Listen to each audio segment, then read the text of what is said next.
Hi, joining us live is Pauly, an aviation YouTuber who manages, you manage Airbus 828s. The Avionics program Yeah. for the Airbus A220 aircraft at Collins in Cedar Rapids, Iowa. Yep.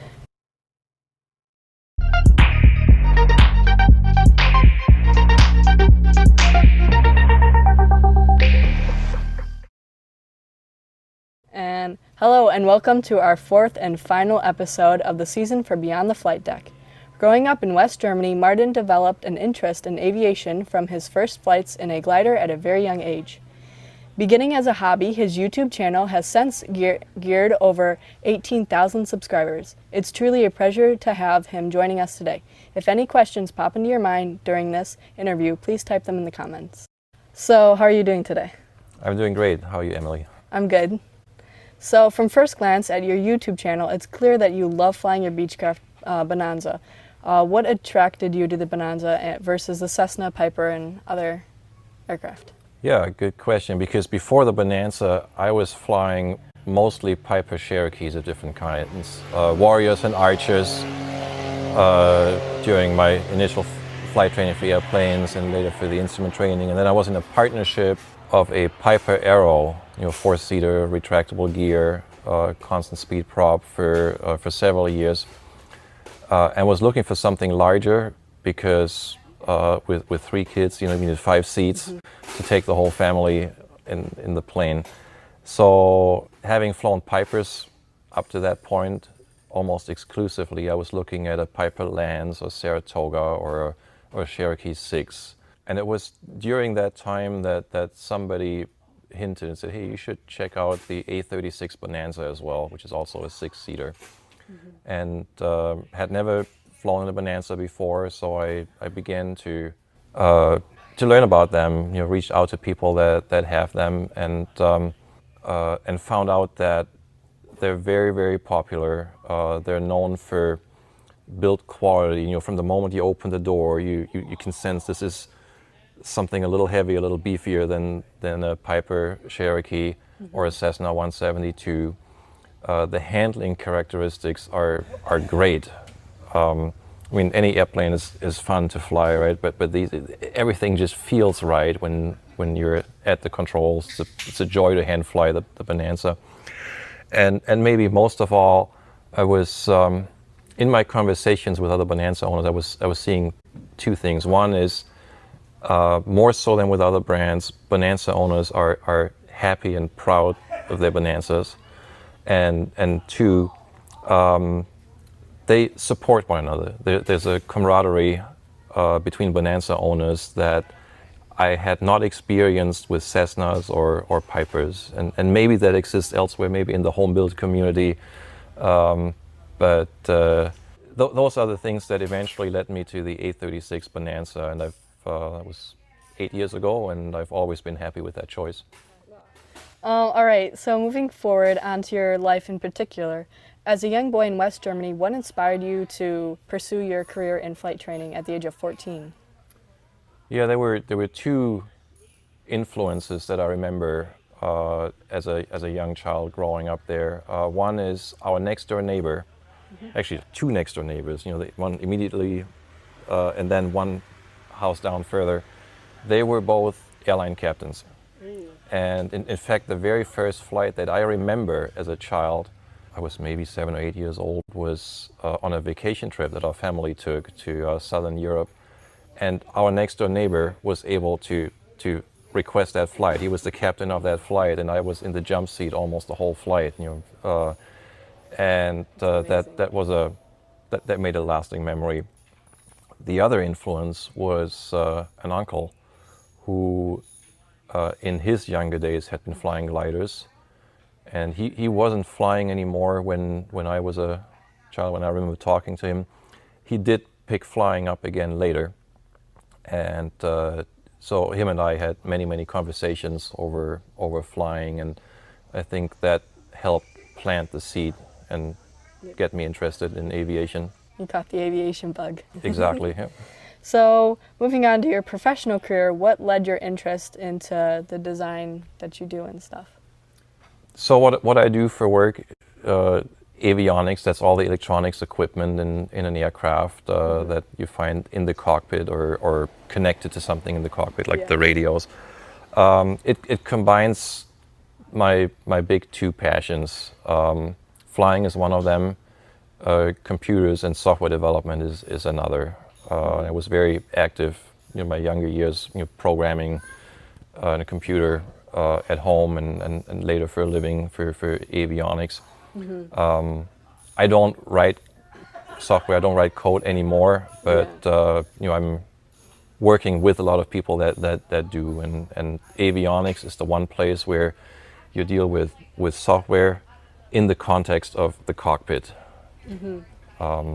and design devices that pilots then use every day when they fly. Yeah. Have you ever traveled for work, like flown your own airplane for something for work, or? No, that's every now and then there's an opportunity where that would be nice, but all our work travel is on airlines. Okay. And often the distances are so large that it really wouldn't make much sense to use a small airplane. When we travel, when we're on the clock, they want us to get there quickly. Yeah. And they don't want us to be stuck because of bad weather, so it's all airline travel. Yeah. So if you go to a major international airport, one you can see is decades-old aircraft operating among brand new airplanes have recently rolled off the factory assembly line. In your experience designing aircraft, the Cockpit Systems, what has changed over the past few decades? That's a really good question. In a way, a lot has changed, and in other ways, not very much, because aviation as a whole evolves very slowly. For example, the radios that we use to talk between airplanes or to talk to the ground, there are much more advanced radios available today, but they have to be compatible with all the airplanes out there, right? We can't just have half the airplanes use something new and the rest something old.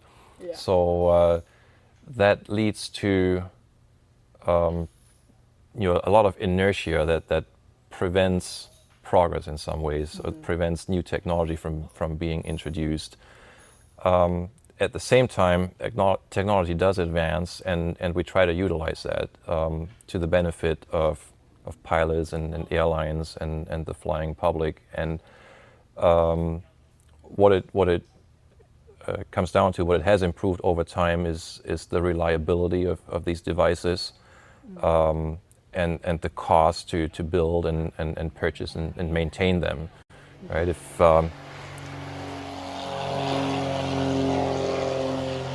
see, we're pilots, right? There's an airplane flying by, we can't help it, we must look at it.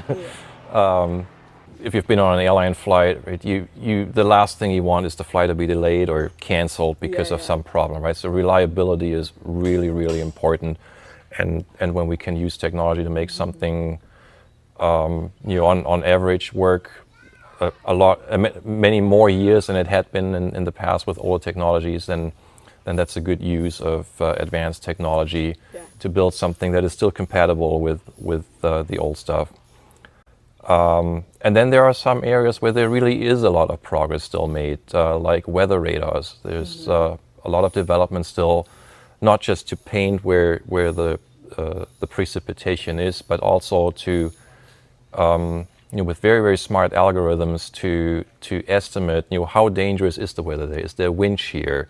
Are there other threats in these clouds besides just the precipitation? So an aircraft that is new today, or has a weather radar that is new today, can give the pilot a lot more information than something that's 20 years old. Another new thing is it has less to do with flying the plane and more with managing it for an airline or a business jet operator. It's the electronic data communication between the aircraft and the ground, right? So that, for example, when something fails in flight, it's not just the pilot who knows, but the maintenance center or the maintenance office at the destination also gets notified, and they can start making arrangements, right? Look up procedures, see if a replacement part is available. That is something that 30 years ago didn't exist, and today a lot of that is automated, so that the airplane can be repaired and back in service as quickly as possible. Yeah. So in addition to your professional career, it seems that you have made your own aviation YouTube channel into another job. What inspired you to start putting it on camera and posting it and all that? That was a pretty well-defined idea 7 years ago when I made my first flying video public. And what happened is I wanted to fly the Bonanza into Chicago O'Hare, just a few miles from here where we're sitting right now. And I went online on the web, Google, and searched, flying a small plane into ORD, right? What should I expect? I wanted to see if others had done that, and what experience did they have, and how can I learn from that so that I know what to expect. Yeah. And I didn't find very much. Found a few bits and pieces of information here and there, and they were helpful. But I thought, wouldn't it be nice if you could, just have a complete summary of, I flew my airplane, my single-engine airplane into O'Hare, and here's what happened. And about that time, the little GoPro cameras were becoming popular and available, and a friend of mine who is also a pilot had one. He came along with me on the flight to Chicago O'Hare, and we used his camera. I actually bought another one then, so we had two different angles that we could cover, some audio equipment, and we recorded it, and that became the first video that I had. And it took a while for anyone to notice, but over time there was feedback saying, hey, that's nice to see how that all works, and now I feel like I could do this too now that I've seen it. And ever since then, there've been kind of two themes or two threads to many of the videos that I've made. One is entertainment. A lot of people just like to see what it's like from the view of the cockpit to fly an airplane. Yeah. And the other is training, educational, right? As much as I can, I try to include something in my videos that others can learn from, and so that when somebody has a question like, I want to fly into Miami International, or I want to learn more about slow flight, or what's a departure briefing and why should I do that, so that over time, many of us, I'm not the only aviation YouTuber, right? Many others are doing the same thing. We built kind of a library that hopefully will be helpful to other pilots. Yeah. And then are there any additional challenges with filming in the air versus the ground? Because there's no seats like one that our podcast's sitting at. You're in the air. And yeah, you mean like technical challenges of managing the equipment? Yeah, from versus the ground and flying. And yeah, certainly the space constraints in the airplane are difficult, and the GoPros have solved that in a really neat way. You're having a GoPro under the windshield and the sun is beating on it and it overheats, right? So there are challenges like that. But for the most part, one of my rules for recording is that I turn everything on before I leave my parking spot, and then I try to not touch it until I'm back on the ground, right? Because I'm a pilot then, not a filmmaker or video editor or recorder. So that it's important that the equipment can last for the whole flight without me constantly adjusting it or checking it, and that has worked pretty well. So going back to you in West Germany, so what is the difference? Because you learned glider in West Germany, right? And then your PPL here? Or? I started flying airplanes in Germany as well. But then, 2-3 years into that, I had an opportunity to move to the US, and then I've flown airplanes a lot more and exclusively here. I don't fly gliders anymore. I miss it sometimes, but haven't been in a glider here in the US yet. How much is the difference from learning there and learning here? Is there a big difference, or? Yeah, the learning to get your private pilot certificate, I would say, is similar between Europe and here. But what you do with that certificate differs quite a bit. And I would use an analogy.